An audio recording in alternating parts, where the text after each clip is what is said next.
मित्र की सलाह। एक धोबी का गधा था। वह दिन भर कपड़ों के गट्ठर इधर से उधर ढोने में लगा रहता था। धोबी स्वयं कंजूस और निर्दयी था।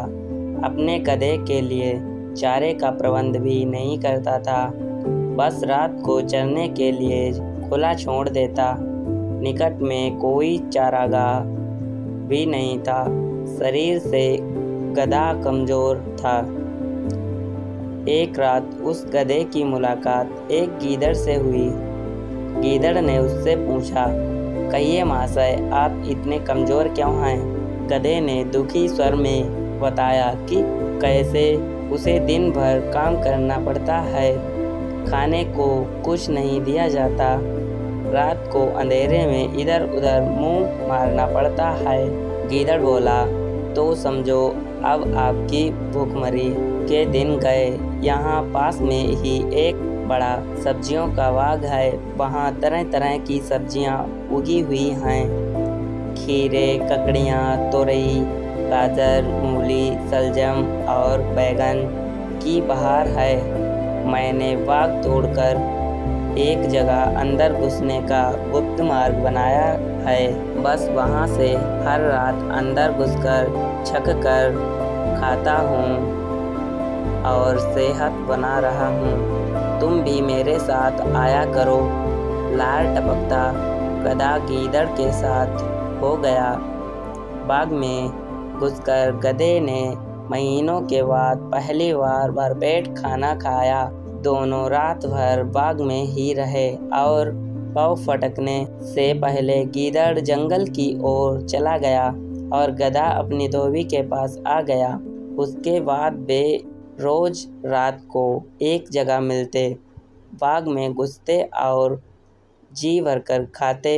धीरे धीरे गधा का शरीर भरने लगा। उसके बालों में चमक आने लगी और चाल में मस्ती आ गई।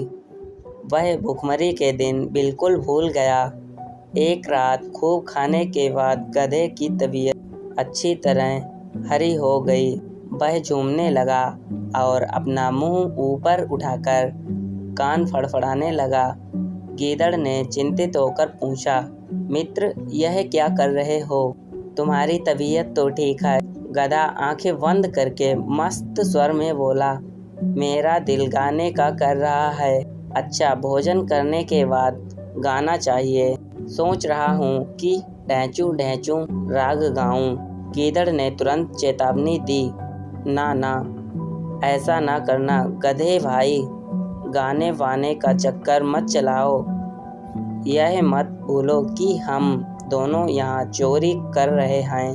मुसीबत को न्योता मत दो। गधे ने टेढ़ी नज़र से गीदड़ को देखा और बोला, गीदड़ भाई, तुम जंगली के जंगली रहे।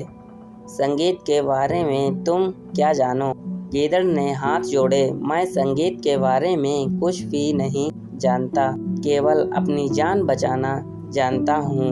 तुम अपना बेसुरा राग अलापने की जिद छोड़ो, उसी में हम दोनों की भलाई है। गधे ने गीदड़ की बात का बुरा मानकर हवा में दुलत्ती चलाई और शिकायत करने लगा, तुमने मेरे राग को बेसुरा कहकर मेरी बेइज्जती की है। हम गधे शुद्ध शास्त्रीय लय में रेंकते हैं। वह मूर्खों की समझ में नहीं आ सकता। गीदड़ बोला, गधे भाई, मैं मूर्ख जंगली सही, पर एक मित्र के नाते मेरी सलाह मानो।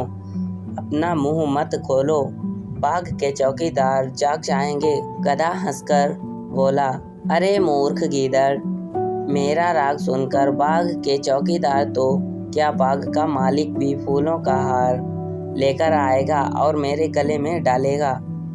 गीदड़ ने चतुराई से काम लिया और हाथ जोड़कर बोला, गधे भाई, मुझे अपनी गलती का एहसास हो गया है। तुम महान गायक हो। मैं मूर्ख गीदड़ भी तुम्हारे गले में डालने के लिए फूलों की माला लाना चाहता हूँ।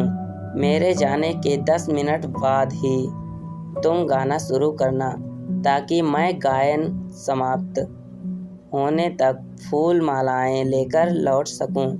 गधे ने गर्व से सहमति में सिर हिलाया। गीदड़ वहाँ से सीधा जंगल की ओर भाग गया। गधे ने उसके जाने के बाद मस्त होकर रेंकना शुरू किया, ढैंचू ढैंचू। उसके बाद रेंकने की आवाज़ सुनते ही बाग के चौकीदार जाग गए और उसी ओर लठ लेकर दौड़े जिधर से रेंकने की आवाज़ आ रही थी। वहाँ पहुँचते ही गधे को देखकर चौकीदार बोला, यही है वह दुष्ट गधा जो हमारा बाग चर रहा था। वह सारे चौकीदार डंडों के साथ गधे पर पिल पड़े। कुछ ही देर में गधा पिट पिटाकर अधमरा गिर पड़ा। तो दोस्तों, हमें इससे यह सीख मिलती है, अपने शुभ चिंतकों को हितैषियों की नेक सलाह ना मानने का परिणाम हमेशा बुरा ही होता है। तो दोस्तों, यहाँ पर वीडियो समाप्त होता है। अगर हमारी कहानी आप लोगों को अच्छी लगी हो तो वीडियो को लाइक करें, शेयर करें और चैनल को सब्सक्राइब करना बिल्कुल ना भूलें। तब तक के लिए बाय बाय।